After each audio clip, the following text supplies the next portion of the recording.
We got some great panelists here to look at the 2024 outlook and beyond, looking at media innovation and trends. My name is Peter Jones. I head up local sales for Premion. We're a CTV ad insertion platform that specializes in local scale. My marketing team would be a little remiss if I didn't give a PSA real quick.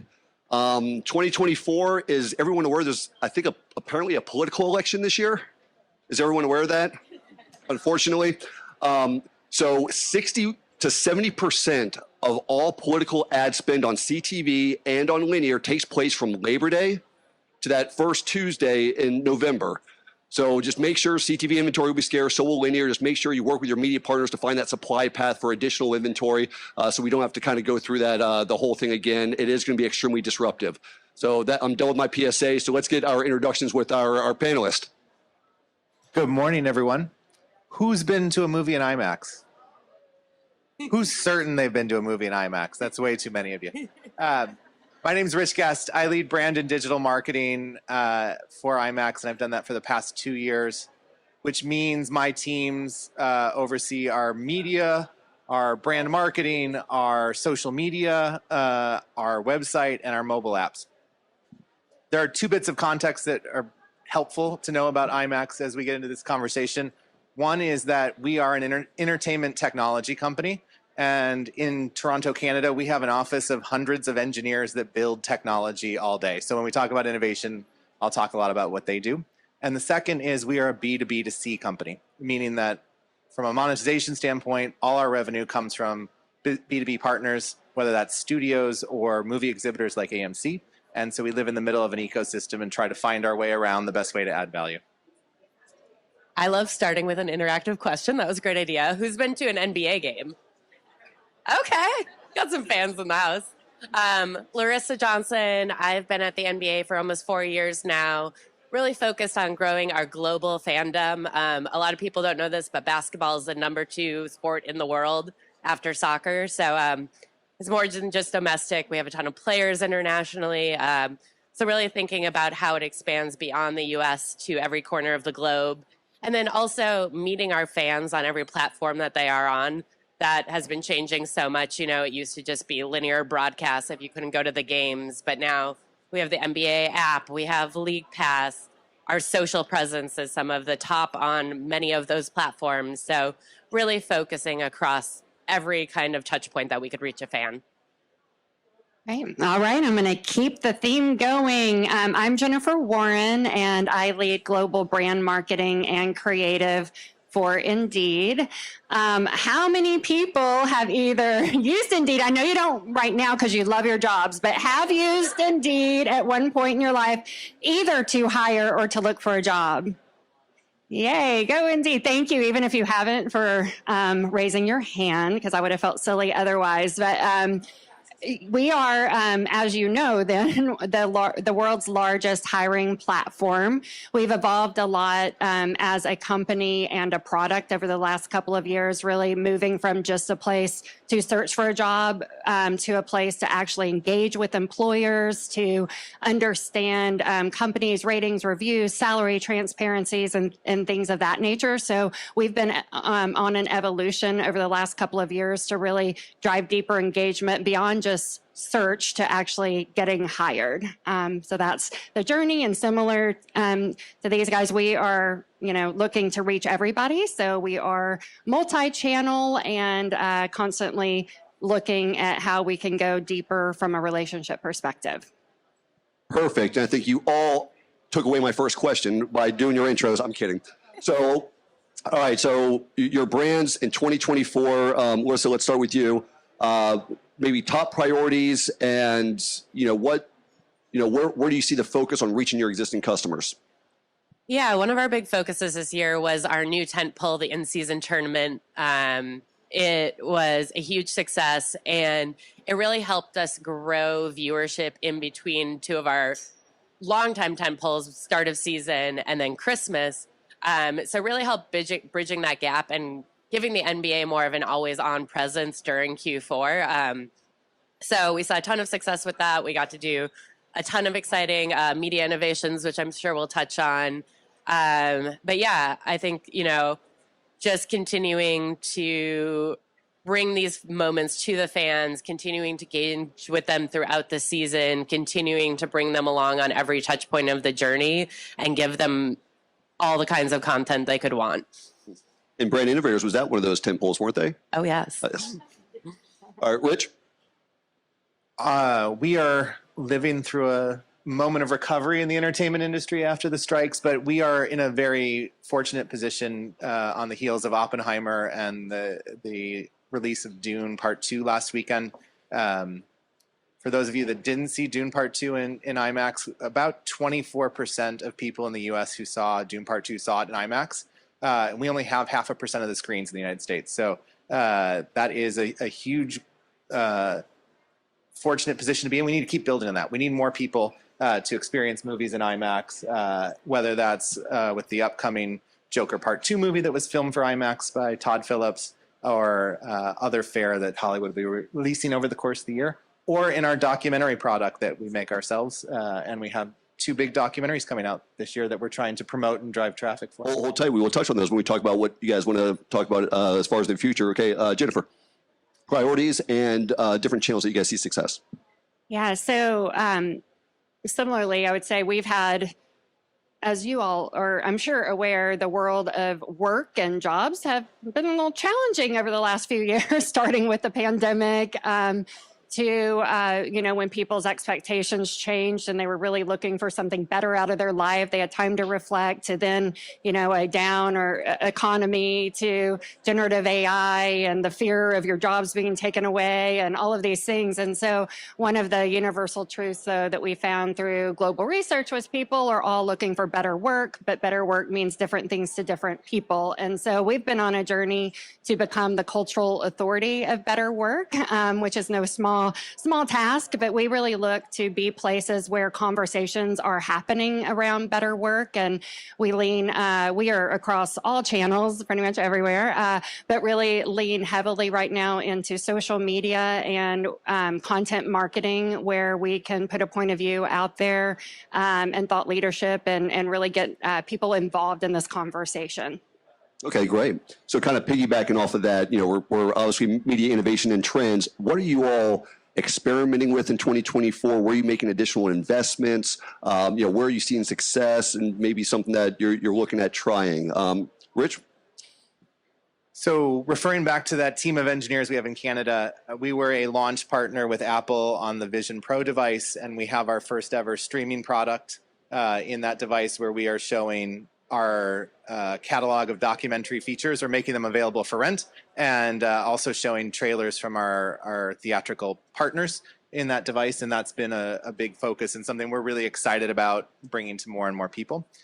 From a lowercase I innovation, we are really focused on social media, to your point, and how we use that to grow the fandom and get more people to experience movies in IMAX. And particularly, TikTok is our focus now, and we are in deep discussions about how we can have a meaningful role with the community of fans we have on Reddit without coming across as advertiser brand interrupting all their fun conversation. I thought, well, in our planning call, that I thought the Apple Vision Pro was kind of an interesting thing. Anybody got into a kind of experiment with the Apple Vision Pro in here? Just a couple of hands? All right, well, be on the lookout for some of the Check out our app. There's some great documentaries. Yes. So it is one of the reasons we love it is due to construction costs in the real world. It's the only place we can recreate the historical IMAX museum environment today. So it is a true 1:3 aspect ratio screen that, when you have the headset on, seems giant. And if you went to the Air and Space Museum as a kid, or the Smithsonian as a kid, it has that same awe that you are sitting in front of a 80-foot tall screen that is unlike anything you've ever experienced. So we're excited. Awesome. All right, Jennifer, experimenting, what are you guys investing in? A lot of things. One of the things I was excited about, and this didn't come out of my team, but I was excited to see a virtual reality idea center. Idea centers are meetings that we have with our clients to talk to them about their data and their hiring trends. And so we're actually experimenting and being able to do them virtually. It's complicated because you have to have a headset and it gets expensive, but I am happy to see we're leaning forward and trying to figure it out. But as you guys know, when you're experimenting, you're going to have some wins, you're going to fail, and we're like right in the middle of the journey and trying to understand that from a technology perspective. Well, obviously, I think it's a good investment because, 3 to 5 years, that's just how it's going to be done. Larisa, NBA, obviously, a lot of different ways to view NBA games now. What are you guys seeing or investing in? Yeah, we were also a launch partner on Apple Vision Pro, letting people experience the game, especially ones who can't go in stadium. So creating a really immersive experience there. We've done the metaverse. We've experienced with a lot of AR, VR. So continuing to just give the fans a really in-depth experience of the game, the players, the stats, is a continual focus of ours. And then, on the media front specifically, in this last quarter, we 10x the amount of first-party data we're passing. We're evolving how we're thinking about that and segmenting that. And I would also say, in terms of innovation, we love out of home, so we're always trying to push the boundaries there as well. Okay, great. Oh, Jennifer? Sorry, I was just going to add, since you're talking about out of home, another way that we think about innovation, and I would highly encourage, is think about the channels that have always worked well for you and build strong partnerships for us. Just a shout out to our Business Insider partners here. We've had a long-standing relationship, and through that partnership, we have been able to create new things together. So I think it was last year we created a whole new section called Talent Insider in order to reach small businesses and help them understand hiring trends. We've got something else big coming this year. And so I think a lot of times when we're talking about innovation, we absolutely mean technology. What's the latest, greatest trend? You better be on that, but don't forget about those other tried and true media and how you can really leverage a partnership to go and create something new in those spaces as well. Sorry, you made me think of that. Yeah. No, great insight. And don't put that mic down just yet.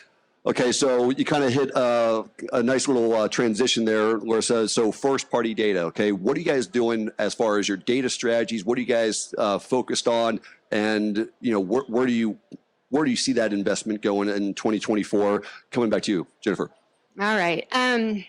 Let's see. So we get millions of data points, I would say, every single day at Indeed. And from a first-party data perspective, one of the ways we're using it that I'm probably most excited about right now is through clean room and experimenting. So clean rooms are, in case you guys aren't aware, it's a way, and I'm probably going to butcher the explanation, but it's a way you can take first-party data from, say, Indeed and a Hulu or a Disney or your online partner, and in a way that's privacy compliant and match data and experiment based on that. And so we are one of the first. We've even working with Google and Disney and kind of have pushed people into this space and enabling us to do that. So we've really used that to A/B test and optimize our media spend based on using our data in clean rooms. Okay, awesome. And if you're playing bingo, clean rooms is on there, okay? So, all right, Larisa. I was I wish I had something to say about Sandbox, because I feel like that's on the bingo card too. I think one of the interesting things that we've been doing with first-party data as of late is starting to combine a lot of digital signals into cultural audiences. So through the NBA and all of our touch points, and then all of the great partnerships that we have with different brands, we're able to gather a lot of data. And for example, we can create sneakerheads or gamers or sports bettors, a lot of things outside of just a basketball fan. And we've seen huge success in creating these kinds of group segments. It's increased our engagement rate by 50% plus. So we're going to continue to experiment there and really create different audiences that we feel are adjacent to the fan. Oh, that's awesome. Awesome. Rich. So this is a new area for us as a B2B2C company. And just over the last 2 years, we've really invested in our tech stack to build first-party and zero-party data tracking capabilities. We've also just entered into a partnership with Fandango to combine some of our data in a clean room environment so that we can track our first-party users through to their site and measure actual movie ticket conversions, which are important to all our partners. So big area of investment over the last 2 years, and really looking to grow our abilities to speak directly to IMAX fans over this year. And today we can speak to about 350,000 IMAX fans, and we'd like to get that to 1 million or so by the end of the year. I'm pretty sure we have a few extra in here that we can recruit. So one in the back, I'm gonna go find afterwards. All right. Well, you kind of make the nice transition off of that. So obviously we got great data strategies. We're seeing some lift from those data strategies. You're able to measure it. You mentioned the Fandango. What about measuring other channels, or how are you measuring your other media spend? Back to you, Rich. Back to me. So we are measuring on 2 things. One, we do a lot on social, both in paid and organic, and we are measuring on both impressions and engagement rate. As we move into a B2C brand, we don't want to behave like a studio or an exhibitor in how we push ticket sales. We really want to tell a brand story, and we're hoping that engagement rate is a KPI for people caring about the brand stories that we're telling. I think the other way we're measuring is just sheer reach. So one of our big media investments in 2023 was a partnership with Bill Simmons' team at The Ringer around some of their entertainment podcasts, and ensuring that we had IMAX sponsorship of key podcasts like The Big Picture or The Watch in relevant months where we had big releases. And we are measuring the reach of that, as well as working with Nielsen and Spotify to measure brand lift from that. Brand lift, reach, engagement rate, and then also with Fandango, actual ticket sales. Yes. Okay, Yes. Awesome. Larisa. Yeah, so our main KPIs are a lot of brand lift metrics and then linear viewership.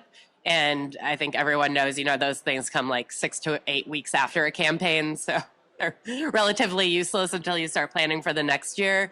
So one of the things that we've really been a pioneer on is trying to figure out what is our like real-time metric that will correlate closely to these that we can actually optimize off of. So we've been really leaning in on this metric called attention score. I hate front-end metrics. I feel like I'm a little notorious for that. So having this in place of something like a click-through rate or engagement rate has been really eye-opening, and we have seen the correlation to these later reports. And I think the other great thing about attention score is it blends a lot of markers in terms of media and the placements and the environments you're in, but also in the creative and how attention grabbing it is. So we've seen a ton of success on being able to optimize that. We're starting to hold partners to guaranteed buys off attention unit now. So really making a ton of headway there and seeing a lot of success. Okay, so adding in attention score to the other list of KPIs. Okay, Jennifer. Yeah, so we very data-driven organization, and so we spend a lot of time talking about measurement. So we look at everything from at the high level brand perception, brand lift studies, do a ton of brand tracking across audiences, across countries, all the way to apply starts on our website, and we're trying to measure all the way to the hire. It is very hard to do, but we've got different processes in place. And then I would say the challenge is triangulating all your different sources of data to figure out what the truth is. And because it's always somewhere in there, but a lot of times like different data sources will tell you different things. And so we use, just to be more specific, as I was mentioning, the clean room experiments that I was telling you guys about is one of the things we look at as a gold standard in measurement, because it is experimentation. And it enables us to measure incrementality. That's really big at Indeed, because we've got all the traffic we need. We get millions of people to our site. Well, I shouldn't say all the traffic. Please come to Indeed. But we're looking at where's the incremental lift on what we're spending. Our performance team is also in clean rooms, but really leaning a lot on still last touch attribution, which is hard. We're trying to get to multi-touch attribution because, as you guys know, as brand marketers, a lot of time, you'll get the credit if you're the last touch. And so really, I guess my advice would be always looking at how do you triangulate the data in order to get to the right truth. So all we need is a perfect attribution model. That's all we That's it. need. If anybody has one, please come and talk to us afterwards. Simple ask, right? Okay. Any streamers or cord cutters in the room? I know there's more hands up than, okay. So obviously streaming continues to grow. We're seeing more and more headlines around. I mean, Walmart just acquired Vizio for all this, all that. So now they have an OEM. We saw before the Super Bowl, you have Fox and Warner and Disney are going to create a new sports platform launching later this fall for both as consumers and marketers. It's still going to be fragmented. It's still going to be convoluted. So how do you guys as brands, how are you leveraging streaming? How are you measuring, and what other outcomes do you see from it? Larisa, how about start with you? Yeah, this is obviously a huge space for us. We're shifting a lot of our dollars from linear to CTV, especially as the inventory grows there. I feel like before you couldn't buy, some of the premium TV moments or sports, but now all of that inventory is available on CTV. We're buying it on that attention score unit that I mentioned, so being able to optimize a lot there and also get insights into like what kind of genres and programming do well for us and ultimately drive tune in. So it's been really eye-opening for us. We also have started to invest in it more from a performance aspect. So it's always been a key platform for more of our upper funnel brand work. But now being able to sequentially message across the platform and then drive things like app installs or League Pass subscriptions, it's really become one of our top full funnel channels. Rich? From a marketing standpoint, we are experimenting with it as a direct response channel in select markets around the world. From a business standpoint, those engineers in Toronto that I mentioned have built a product that we are in market selling to streamers that is an AI tool which measures quality of video delivered versus bandwidth spent and allows folks to optimize their actual bandwidth to the level of viewer quality they want at the end. So if you're showing a Chris Nolan movie, maybe you're getting a little higher, or live sports, higher quality end product. If you're doing Real Housewives, maybe you can lower your bandwidth and get an acceptable end product. So that Some of us think that's good content, okay? So, but not 4K. you don't need it in 4K. You're right. Sorry, Larisa. Yeah, so building off what you were saying, we've also been just waiting for inventory to open up. And I've been at Indeed 6 or so years. And I remember when I started, we were still spending a lot on linear TV. And all of our data pointed to we needed to be doing more in streaming. So I would go to my media team, we need to be doing more in streaming. And they're like, great, we have no inventory to buy, and so we can't do that. But just over the years, there's been so much more inventory opened up. So a large part of our spend is there because you can target better and optimize better. So big fan. Also, attention is something we also measure and lean into. So live sports is important to us. And now that you can also stream live sports, we love that. It opens up more opportunity for us to capture people when they're really leaning in. So we're also on those programs. I think our list of KPIs just keeps growing because we have app installs, we have applications, we have hires. It just keeps growing. Yeah, some attention. Okay, so besides the Brand Innovators South by Southwest event, what are you excited about for 2024? If you kind of want to tease something, Rich, more than happy to. So what are you guys excited about? What are you guys working on? What's to come in 2024? Rich? Oh, gosh. I'm excited about a lot. I'm still excited about Dune Part 2. Is Dune Part 2 out? It's out. Okay, it's out. Fantastic. Go see it in IMAX. I think from a Hollywood content perspective, we're really excited about Ryan Reynolds and Disney's release of Deadpool and Wolverine this summer. It looks like a fantastic film. We're excited about Todd Phillips' Joker Part 2, or something in French that I can't say with Lady Gaga. So we're excited about that, and we're excited about continuing to iterate how we use our streaming presence on Apple Vision Pro to bring the IMAX experience to more folks. Exciting stuff, and also excited about the movies, Deadpool 3, right? Deadpool 3. Yep. But it's actually Deadpool and Wolverine. So it's a reboot. I don't know. Yeah. All right, Jennifer. I'm excited about a lot of things, but since we haven't touched on generative AI, I'm going to quickly do that because I have decided to turn my fear of it into excitement around it. And I'm really excited this year to see what all it brings. There's so many implications across media, across creative, across strategy, across content. We're starting to do a lot more experimentation with it. And I'm leading like a cross-functional team to get all marketers kind of more up to speed. So I'm really excited to see what the year brings because I think there is going to be a lot of change. And I think as long as we embrace it as marketers, it's going to be for the better. So I'm looking forward to that.